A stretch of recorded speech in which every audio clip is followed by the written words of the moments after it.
Skin cancer is by far the most common cancer, and incidence rates are increasing faster than any other cancer.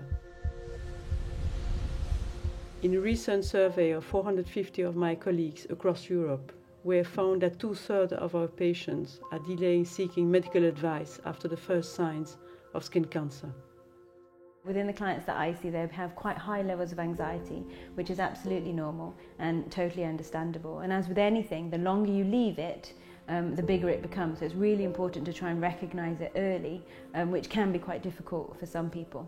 J'ai vu les premiers signes de ce cancer au moins plus d'1 an à l'avance parce que je voyais que cette tache changeait au niveau de ma cuisse et que je me suis dit c'est rien, j'ai pris du poids.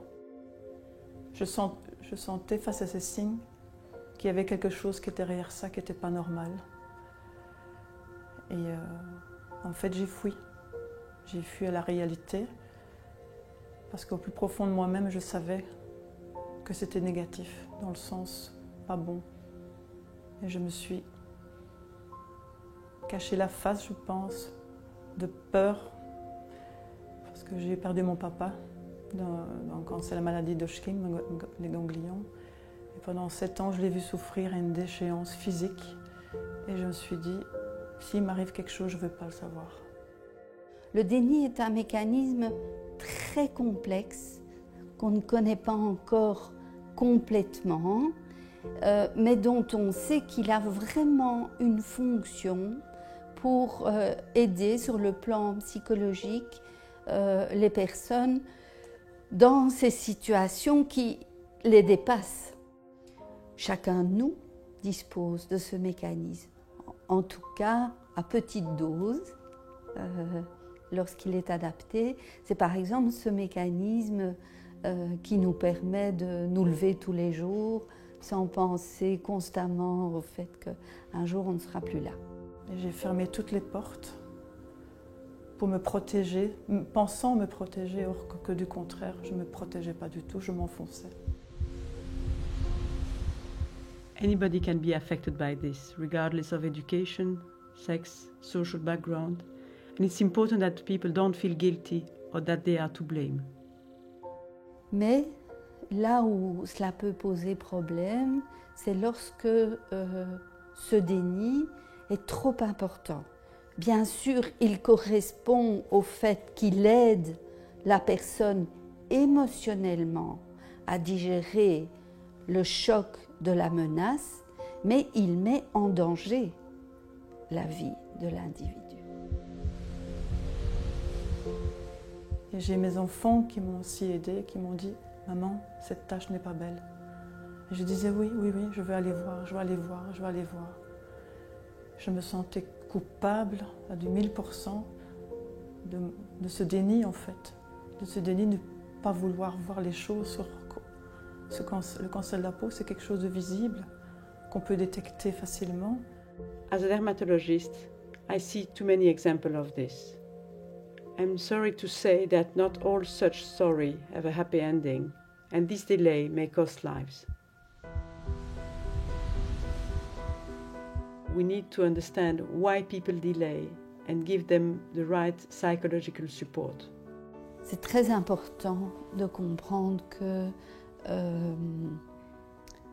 le cancer est une maladie qui fait peur, très peur, et que même pour beaucoup d'individus, le cancer est associé à quelque chose de traumatique. There's a clear need for psychological support for people with skin cancer. The main thing that people need to understand is that historically the physical and the mental health aspects have very much been separated, and I believe that you can't separate how you feel about what your body's doing or what your body looks like. There's a very strong connection between the mind and the skin, and because of that a holistic approach is very much needed. Comprendre ce mécanisme de défense qu'est le déni, le détecter, est très important pour les professionnels de la santé afin de mieux aider les patients, les soutenir, développer avec eux d'autres stratégies d'adaptation à la situation et aussi pour permettre aux soignants d'être plus à l'aise dans la communication avec les malades. So when thinking about psychological support for people with skin cancer, those with more serious skin cancers such as malignant melanoma, they're more likely to get the support required. However, those with non-melanoma skin cancer, if we think about that's approximately 90% of cases have non-melanoma skin cancer, these are often forgotten, unfortunately. And research has shown that approximately 36% of people with non-melanoma skin cancer have clinical levels of anxiety, which is very high when you think about the statistics, and also approximately 25% of people with non-melanoma skin cancer have clinical levels of depression. I'd really like to see dedicated psychologists within all dermatology departments in the hospital, and as the more visible and available psychological support can be, then the less stigmatizing the anxiety will become.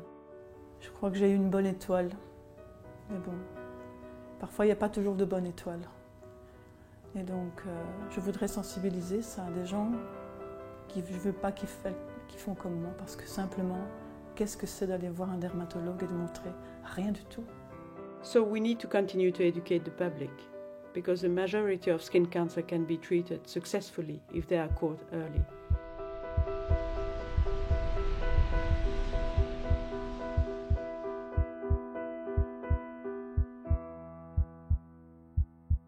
It's time To talk about Skin cancer.